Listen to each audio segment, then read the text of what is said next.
Maybe నా డెస్టినీలోని నేను ఒక అడ్వకేట్‌గానే ఎక్కువ సర్వీస్ చేయగలను హ్మ్. అని భగవంతుడు నిర్ణయించినట్టున్నారు.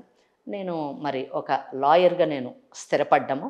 ఒక లాయర్‌గా స్థిరపడి ఒక డిస్ట్రిక్ట్‌కి కాదు, కొన్ని రాష్ట్రాలకే నేను న్యాయం చేసేటటువంటి అవకాశం, ఎందరో జీవితాలని లోని వెలుగుని నింపేటటువంటి అవకాశాన్ని భగవంతుడు నాకు కల్పించడము. నిజానికి అడ్వకేట్ అయిన తర్వాత చాలామంది కలెక్టర్స్‌తోని నేను పని చేసేటటువంటి అవకాశము. నిజం చెప్పాలంటే అడ్వకేట్ అయిన 2 ఇయర్స్‌కే నేను ఇద్దరు, ముగ్గురు కలెక్టర్స్‌ని కంటెంప్ట్‌లోని చీఫ్ జస్టిస్ కోర్ట్ ముందు నిలబెట్టడం కూడా జరిగింది. మరి అటువంటి పరిస్థితికెళ్ళాను. అంటే మా తల్లిగారు ఉండుంటే చాలా సంతోషపడేవారేమో. కానీ నేను కలెక్టర్ కాలేదు, ఐఏఎస్ కాలేదు అని ఒక బాధతోని, ఒక నిరుత్సాహంతోని అసలు నిజం చెప్పాలంటే she stop talking to me. నాతో మాట్లాడడం కూడా మానేశారు ఆమె అయ్యో! లాస్ట్ డేస్‌లోని. మానేసి ఆవిడ అదే ఒక దిగులుతోని పోయారు. కానీ ఈరోజు ఉంటే చాలా సంతోషపడేవారేమో అని అనుకుంటున్నాను. మరి ఒకటి ఐయామ్ హ్యాపీ దట్ వాళ్ళు ఏదైతే కోరుకున్నారో హ్మ్. ఆ కోరిక నేను చాలా మటుకు నెరవేర్చగలిగాను అన్నది ఒక తృప్తి మాత్రం నాకు మిగిలింది. ట్రూ. అంటే మా మదర్, మా మేనమామ, మా అమ్మమ్మ గారు, మా పిన్ని గారు వీరి కోరికలు నెరవేర్చడంలోని చాలా మటుకు నేను సఫలీకృతమయ్యాను. ఎందుకంటే అండి, చదువుకోవాలి, బయటకు వెళ్ళాలి, సేవ చేయాలి అనే ఒక్క ఆలోచనే కాదు. హ్మ్. ఆలోచించడం అందరూ ఆలోచిస్తారు. ప్రతి తల్లిదండ్రులు ఆలోచిస్తారు. దానికి ప్రతి తల్లిదండ్రులు వారి వంతు సహాయం చేస్తూ ఉంటారు.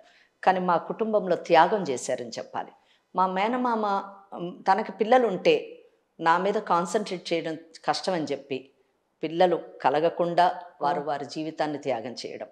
ఓహ్! మా పిన్ని గారు తను పెళ్లి చేసుకుంటే తను డైవర్ట్ కావాల్సొస్తుంది అని, తను పెళ్లి చేసుకోకుండా ఉండి, నా చదువు గురించి ఆమె తన జీవితాన్ని త్యాగం చేయడం.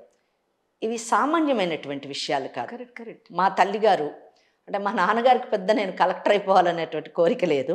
ఏదో మామూలు చదువు చదువుకొని ముందుకు సాగిపోవాలి అని. అలా అని చెప్పి ఆయనేమి డిస్కరేజ్ చేసేటటువంటి వ్యక్తి కాదు. కానీ దాన్ని ప్రోత్సహించలేదు. కనుక ఆయన పడుకున్న తర్వాత రాత్రి 12కి చదువుకోవాల్సినటువంటి పరిస్థితి. అటువంటి పరిస్థితిలో మా తల్లి ఆహ్, తన దగ్గరున్నటువంటి కొద్దిపాటి ధనంతోని, ఎందుకంటే she is not an independent woman. హ్మ్. ఆమె బయటకు పోయి ఉద్యోగం చేసి ఆర్థికంగా ఇండిపెండెంట్ కాదు కాబట్టి స్వయం నిర్ణయాలు తీసుకునేటటువంటి పరిస్థితి కాదు. అందుకని చదువుకి వెచ్చిస్తున్నాను అని చెప్పేటటువంటి ధైర్యం లేనటువంటి మహిళ కాబట్టి, అప్పుడు పరిస్థితులు కూడా అంత సహకరించలేదు కాబట్టి, హ్మ్. ఉన్న దాంట్లోనే తను నన్ను చదివిపించడానికి తను ఎన్నో వదులుకొని, తన సంతోషాన్ని పక్కన పెట్టి నన్ను చదివిపించారు ఆవిడ. వాళ్ళందరి యొక్క త్యాగ ఫలం ఈరోజు నేను ఒక న్యాయవాదినయ్యాను. ఇక న్యాయవాది విషయానికొస్తానండి. న్యాయవాదులంటే ఏంటి? కోర్టులంటే ఏంటో తెలియనటువంటి కుటుంబం మాది. కేవలం సినిమాల్లో మాత్రమే చూసాము. న్యాయవాదుల్లా ఉంటారు అని జెప్పేసి. కానీ అటువంటి కుటుంబం నుంచి అసలు న్యాయవాది కావాలి అన్న ఆలోచన కూడా, అంటే న్యాయవాది అంటే ఏంటో తెలియని పరిస్థితుల్లోని నా చిన్ననాటి స్నేహితుడు హ్మ్. వసీం అహ్మద్ ఖాన్ అని ఒక హ్మ్. అడ్వకేట్. హ్మ్. వాళ్ళ ఫాదర్ కూడా ఒక సీనియర్ మోస్ట్ అడ్వకేట్ ఉన్నారు. ఈ వసీం అహ్మద్ ఖాన్ కూడా ఈరోజు కూడా ఒక మంచి పెద్ద అడ్వకేట్ వారు. వారు ఎప్పుడు కూడా మా మదర్ దగ్గరికొచ్చి ఆహ్, నేను నేను చాలా ఆశ్చర్యపోతానండి. అంటే తల్లిదండ్రులు కూడా నాలోని పొటెన్షియాలిటీని గుర్తించలేదు. అంటే ఈ యాంగిల్‌లోని. హ్మ్. బట్ ఎ ఫ్రెండ్ నాకు ఈరోజు కూడా ఆలోచిస్తే ఎలాగా how he has identified that అన్నది నాకు ఆశ్చర్యం కలిగిస్తుంది. యాహ్! ఆయన ఎప్పుడూ వచ్చి మా మదర్‌కి ఒకటే చెప్పేవారు. ఆంటీ మీరు ఎప్పుడూ ఐఏఎస్, ఐఏఎస్ అని అంటున్నారు. ఐఏఎస్ కాదు మీరు ఈమె అడ్వకేట్ కావాలి. హ్మ్. ఈమెలో ఉన్న ఇది ఒక అడ్వకేట్‌గా అయితేనే ఈమె ఇతరుల హక్కుల గురించి పోరాడగలుగుతుంది. మీరు ఈమెను అడ్వకేట్ చదివిపించండి ఆంటీ, అడ్వకేట్ చదివిపించండి ఆంటీ అంటే, మా మదర్ నాతో ఒకటే మాట పోన్లే ఊరికే చదివిపిచ్చండి, చదివిపిచ్చండి అంటే చదివేసేయి పోనీ అనన్నా. సరే అని జెప్పేసి ఆ లా నిజంగా ఒక లాయర్‌ని అవుతానని చదవలేదు. చదవమన్నారు కాబట్టి చదివాను. కానీ అదే ఈరోజు ఒక బ్రతుకు తెరువు, ఒక దశ, దిశ చూపిచ్చేటటువంటి పరిస్థితిలోకి తీసుకురావడము. నన్ను ఒక అన్నీ ఇచ్చింది. హ్మ్. వృత్తి నాకు అన్నీ ఇచ్చింది ట్రూ. ట్రూ. అని చెప్పచ్చు. ఒక మంచి జీవితాన్నిచ్చింది. ఒక మంచి కుటుంబాన్నిచ్చింది. సమాజంలో ఒక మంచి పేరునిచ్చింది. అవును. అన్నిటికంటే నేను ఎందరో కన్నీళ్లు తుడిచేటటువంటి అవకాశాన్ని కల్పించింది. వాళ్ళు పెట్టేటటువంటి నమస్కారం నాకు చాలా ఆనందాన్ని, చాలా తృప్తిని కలిగిస్తూ ఉంటది. నేనొక్కటే చెప్పగలను.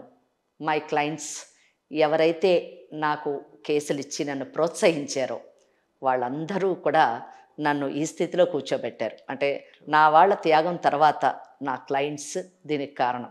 అంటే మనలో ఎంత సత్తా ఉన్నా కానివ్వండి, ఈ ఇప్పటికి కూడా ఇది అన్డౌటెడ్లీ మగవాళ్ళు ఉండేటటువంటి కొన్ని వృత్తులు, పోలీస్ వ్యవస్థ కానివ్వండి, లేదా న్యాయవాద వ్యవస్థ కానివ్వండి, కొన్ని వృత్తులు ఏంటంటే మహిళలకి చాలా కష్టం ఈ వృత్తుల్లో నెగ్గికు రావడానికి. ఇప్పుడు ఓకే, ఈ మధ్యకాలంలోని పిల్లలు, అమ్మాయిలు చాలామంది వృత్తిలోకి వస్తున్నారు. I'm talking about 33 years back. అంటే 33 ఏళ్ల క్రితము ఆడవాళ్ళు ఈ వృత్తిలోకి రావడం అంటే నేను వచ్చినప్పుడు కూడా నన్ను అంత ఆశ్చర్యంగా ఎగతాళిగా చూసినటువంటి వారే.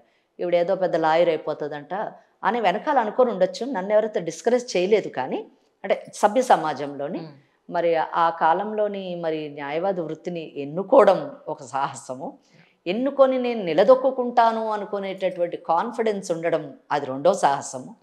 దాన్ని నిలదొక్కుకోవడము నిజంగా గొప్ప విషయం అని నాకు నేను అనుకుంటాను. ఎందుకంటే దానికి కారణం నా క్లయింట్స్. అంటే ఒక కేసు ఇవ్వడము చాలా కష్టం అండి. ఆడవాళ్ళకి మహిళా న్యాయవాది కేసు ఇవ్వాలంటే చాలా కష్టం, చాలా ప్రాబ్లమ్స్ ఉంటాయి.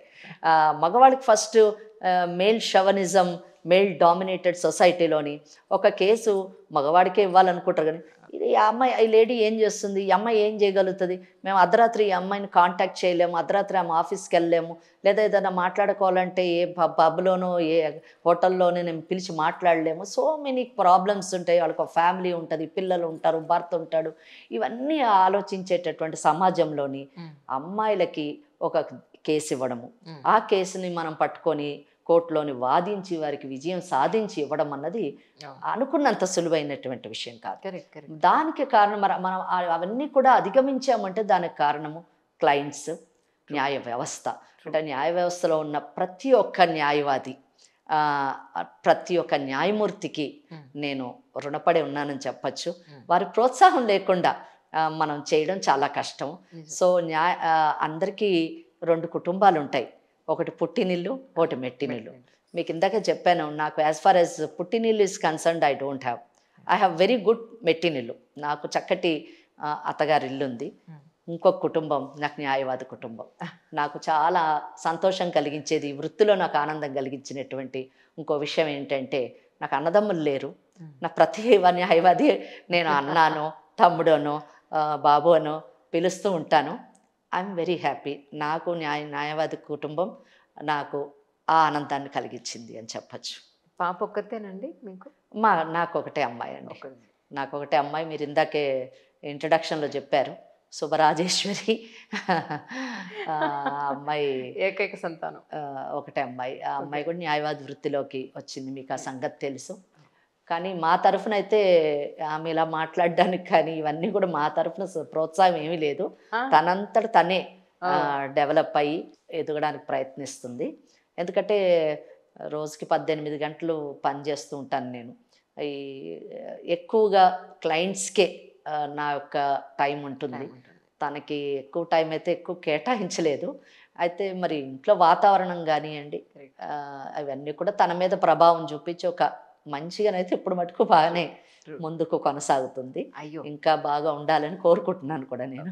పడాల్సిన బేస్మెంట్ స్ట్రాంగ్ గా పడిపోయిందండి.